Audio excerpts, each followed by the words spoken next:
Magandang araw po sa ating lahat.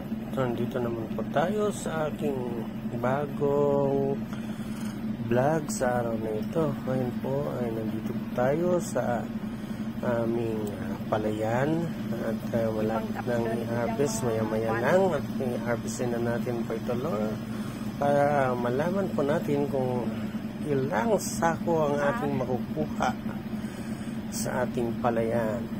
Ayan na lang po guys, kita nyo naman ang ating palay, medyo hindi masyadong kagandahan, pero sana mayroon tayong makuha kahit papano.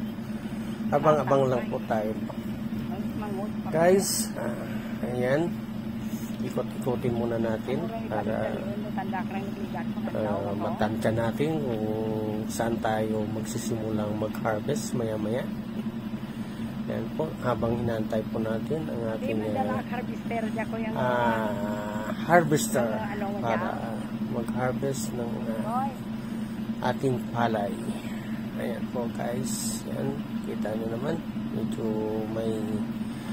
mayroong natumba na palay dyan sa ng hangin. Buti na lang hindi natamaan lahat, kasi kung natamaan lahat, para mahirapan yung harvester natin pa hinarvest na yung nakadapa na palay. Ayan po. Medyo pasensya na po kayo, medyo kulang sa maintenance ang ating palay. Medyo maraming damo sa tabi. Tinatamad na ang ating tagalinis, maglinis ng ating mga pilapil. Ayan po guys, pagpasensyahan nyo na rin po guys ang ating pagkuha ng video. Medyo magulo ang ating kamay, pasmado ng ating kamay, kaya medyo magalaw at wala sa ayos ang ating pagka-video. Sana sa sunod medyo okay na, medyo masasanay na. Yan po, pasensyahan nyo na yan. Yan po.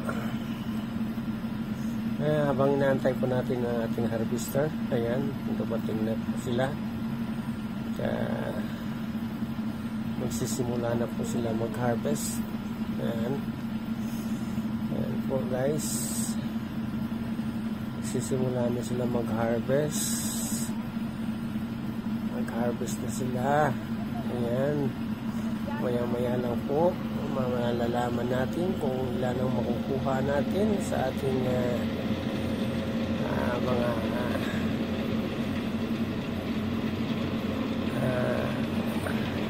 ilan makukuha natin sa ating tinanim na palay. Yan, ito po pala mga guys, ang lawak nito ay mga mahigit ng kalahating hektar ang lawak nito. Nasa 6,000 square meter lang po ito ang lawak nitong palayan, kaya maliit lang. Siguro kung maganda ang production, maximum na siguro is 50 kabans ang makukuha dito. Pero pag mga ganito siguro ang na medyo hindi siya maganda, baka hindi tayo kukuha ng ganong kalaki. Ayan po, ganda talaga guys pag harvester ang mag-harvest ng ating palay, dahil saglit lang, minuto lang ang kalahating hektar. Minuto lang, tapos na agad. Alam mo na kung ilang kaban na palay ang makukuha mo. At unlike sa mga dati na mano-mano, matagal, iipunin pa, tapos tawag nun, liligsain, tawag nun sa Tagalog. Sa amin, ano yun linasin mo pa para matanggal yung ano, yung iba pinupukpok, kumbaga hinahampas. Ganun. Pero pag harvester, mabilis lang. Ang kagandahan lang kasi sa mano-mano, lahat ng palay talaga nakukuha. Wala siyang natitira, walang sasayang. Hindi kagaya nitong harvester, hindi natin alam. Mayroong mga, siyempre, hindi maiwasan na mayroong mga tatalsik na mga butil-butil dyan. Diba? Pero mabilis ang ano, mabilis ang kanyang pag-harvest ng palay mo. Kagaya ng mano-mano, noon naputan ko pa yung mano-mano, isang ganyan, abutin ka pa ng siguro mga kalahating araw, mga 6 na tao, kalahating araw pang gagapasin yan. So, tapos kinabukasan hahakutin pa nila, ipunin sa isang lugar at magano ng mga amakan. Tapos ayun, medyo matagal ang proseso pag mano-mano. Tapos pagkatapos ng mano-mano, lumabas na yung mga tracer na medyo napabilis ng konti. Tapos ngayon, yan na, harvester na lumalabas ngayon. Wala na nag-harvest ngayon ng mano-mano. Madalang ka na makakita ng mano-mano na nag-harvest. Siguro sa mga lugar na hindi na napapasok ng harvester, yan siguro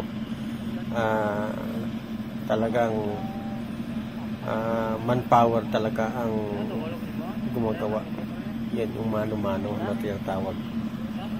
Ayan guys, 200 pa lang yan, 2 ikot pa lang yan, pero ano na, kitang-kita mo na yung ano, kitang-kita mo na yung dinaanan niya. Ayan po.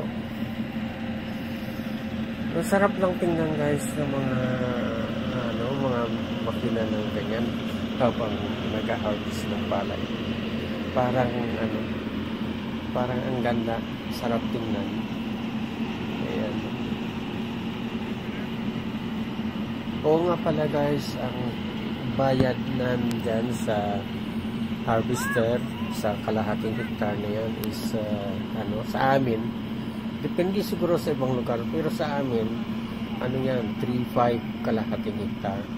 Bali 7,000 kasi ang singil nila sa 1 hektar. So ito, kalahating hektar is 3.5.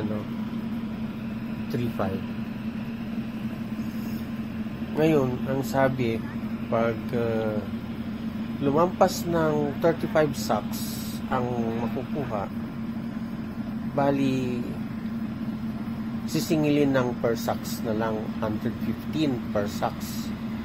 Pero pag hindi lumampas ng 35 sacks, bali 3.5 lang ang bali pumapatak ng 100 pesos per sacks ang babayaran. Ganun.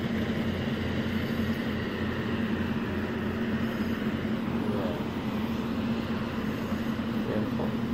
Ang bilis lang.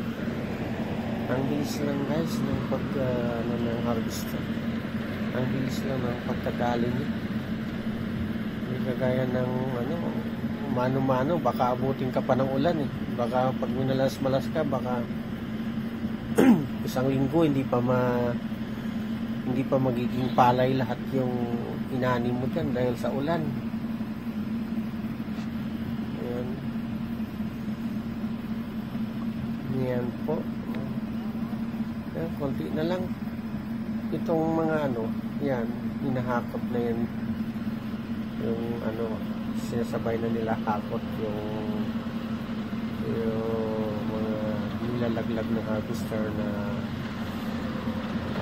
taba ng palay.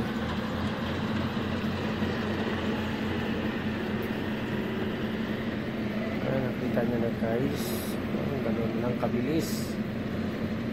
Ayan. Ayan lang kabilis ang pag-harvest sa ngayon dahil sa mga technology natin na lumalabas. Pabilis ang ng pagsasaka ngayon. Depende na lang sa iyo kung ano ang pwede mo pang gawin sa pagsasaka para mas magiging productive pa yung pagsasaka. Sa pagsasaka naman, masipag ka lang, hindi ka magugutuman kasi dapat sa pagsasaka kasi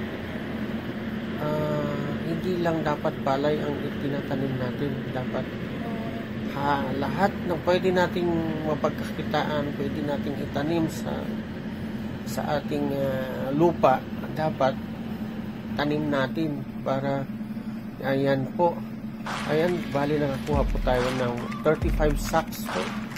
Maraming salamat po sa mga nanood. Until next time.